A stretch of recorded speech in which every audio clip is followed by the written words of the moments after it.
Hello and welcome back. This is video number 5, and in this video we're going to talk about the body text structure. Basically, what should you put in your content, and as you're writing your posts and your pages, how should you optimize it?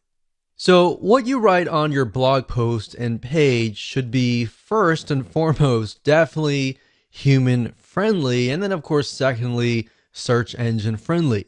See, a lot of people make the mistakes of trying to game the system, trying to make it so search engine friendly that they totally forget about who they are writing to. Now, Google at the end of the day really cares about bounce rate, and bounce rate, which we'll talk about later down the road, is basically if somebody stays on your page for a long period of time. If they just come to your page and they leave immediately and Google sees that, that's not a good sign. In fact, if they go to Google and they type in, let's say, for example, survival kit, and they go to your page and they don't like what they see, and then of course they go back to Google, Google knows that they just left your page, and that's not a good sign. And that will actually hurt your ranking. So if you merely write for the search engines, you're going to have to deal with the bounce rate, a high bounce rate, a low stick rate. Stick rate meaning how long do they stay, or how long do they stick around? And that will have a negative impact on you. So what that means is the longer someone stays on your website, the lower your bounce rate is. So if you keep that in your mind, the word bounce rate, the word stick rate, you will often see those words a lot when it comes to on-page optimization or even search engine optimization in general. So to Google, websites with a lower bounce rate must be good. The fact that people are staying on your page for a longer period of time tells them, okay, this website must be what people are searching for, right? And this is important to Google and other search engines, as it also indirectly tells them that your site must have good content. And then they're going to rank you higher. So that's just one of the many, many different factors that you're going to deal with. And that said, let's discuss some elements that you need to have in your body text. You definitely want to stick to one main keyword. And you want to have that main keyword definitely in the title of your page and throughout your page. So that keyword should be the same one in the URL structure for that post or your page. Now I'm going to show you in a minute. If we hop on over to WordPress, you can name it the title, and if everything is set up correctly, the permalink or the URL structure should have that keyword, and that keyword should be spread about. Now, you definitely don't want to make it appear too many times, otherwise that will be seen as keyword stuffing. So it should appear, like I said, in the page in headings 1 and 2, which will be in the body text. And I'll give you an example later down the road when we show it to you live in action.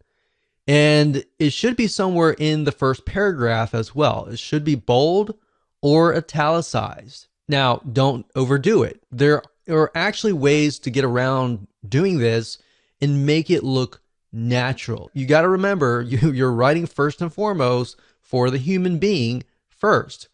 So when you put it in your text, you got to make sure that it is going to make sense to the human being. And you want to try to use variations of your keywords as well. So let's say, for example, let's use the example that we talked about earlier in the URL structure video, which was red shoes.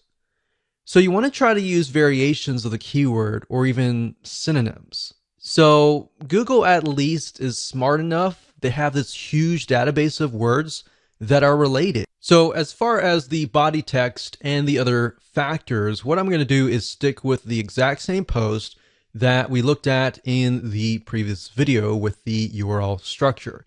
So up at the top, if we say that our main keyword is maybe find credible freelancers or places to find, maybe that's our keyword, places to find credible freelancers, then what we want to do is we want to make sure that it's in the heading 1 and 2, So we could take that and we could put it here, and we could highlight that, and then under this drop box here, we want to do heading 1. So that would be the heading. And then you want to make sure that it's heading 2, but we can do that later. So you want to make sure that it is in the first paragraph. So it says, are you looking to outsource some of your work so that you can focus on your business better? Finding the right person can be difficult, but there are places online where you can search for credible freelancers. So places to find, we could say, so let's discuss places to find credible freelancers. So obviously the first letters are capitalized. So I want to make sure that it's human friendly. So we say, so let's discuss places to find credible freelancers. And then you can highlight that. So places to find credible freelancers. So this can be italicized. This can be bolded like that. All right. So that needs to be in the first paragraph. You can also have it later down the road as a heading 1.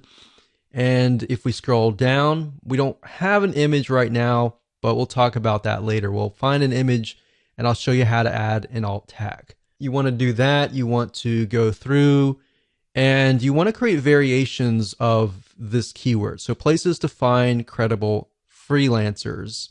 Fiverr.com. This is a good place to find great freelancers. So we use the word credible. You can mix it up and say good place to find great freelancers or hardworking freelancers. So what I'm saying here is you don't necessarily have to use that exact match keyword, but you're using variations so that Google knows that you're not trying to game the system and you're not trying to keyword stuff. But at the same time that it's a variation or it's a similar synonym or word so that it appears more natural.